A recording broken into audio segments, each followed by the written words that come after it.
Warner, certified by WeatherRate for the most accurate forecast in the Ozarks. Outside right now, cloudy scene across the area. So we've gotten rid of the sun, but we haven't gotten rid of the clouds. And I think this is the one question mark I have here, at least on the short term.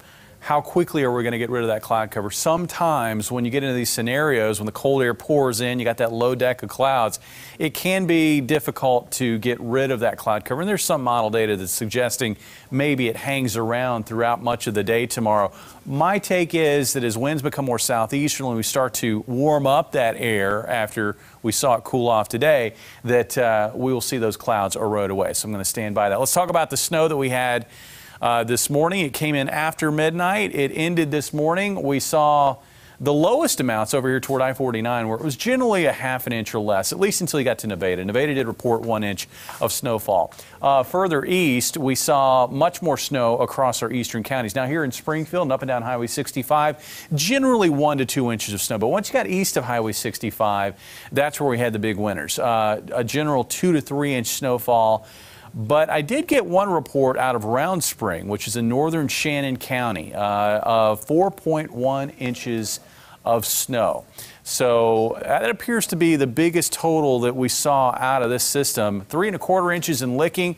There are quite a few other locations that reported amounts just over 3 inches. Mountain View, Newburgh, a couple locations that I can think of. And then down the list we go, and you can see Mountain Grove, Hartville, Tecumseh, all reporting 3 inches.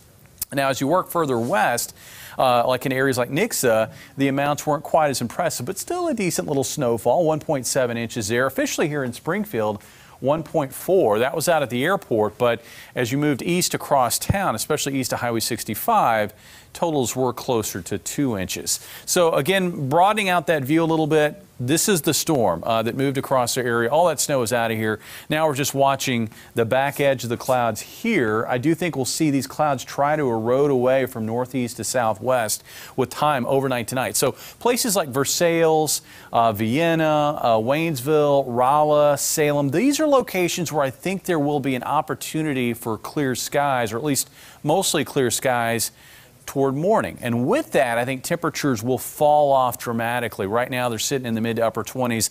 That low cloud deck will tend to hold temperatures up. But areas that do clear out will see temperatures fall off, especially with that snow cover, into the teens.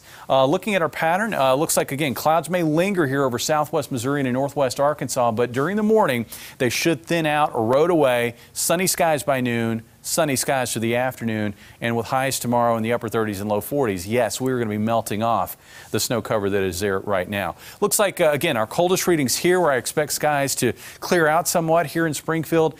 Looks like low to mid 20s, low to mid 20s also the rest of southwest Missouri and northwest Arkansas. Tomorrow we'll see highs ranging from the low 40s southwest to near 40 in areas like Rolla and Fort Leonard Wood.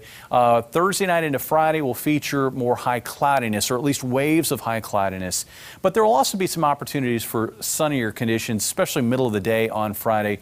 But with that high cloudiness, we may not get quite as warm as we could have. After a cold start, looks like afternoon highs, upper 40s to low 50s. Here in Springfield, expecting a high of about 50 degrees. Still watching for the next storm to bring rain on Saturday, and I think that rain's going to come in shortly after sunrise and be with us all day long, tapering off to drizzle by the end of the day. Rainfall totals still look to be pretty good for late January, a ½ inch to an inch. I think that will also come with windy conditions on Saturday and maybe some rumbles of thunder. Notice also behind that storm, it gets cold again. Looks like we're looking at cloudy skies on Sunday. Can't rule out a few snow flurries with temperatures stuck in the 30s before we see our next warming trend get underway early next week. All right, so still a very active pattern that we have Yes, settled into. Yes, but the good is. news is we will thaw out of this snow and ice tomorrow and see a little bit more sunshine, Yes, hopefully. yes. It'll be nice to see. Jamie, thanks. Coming up.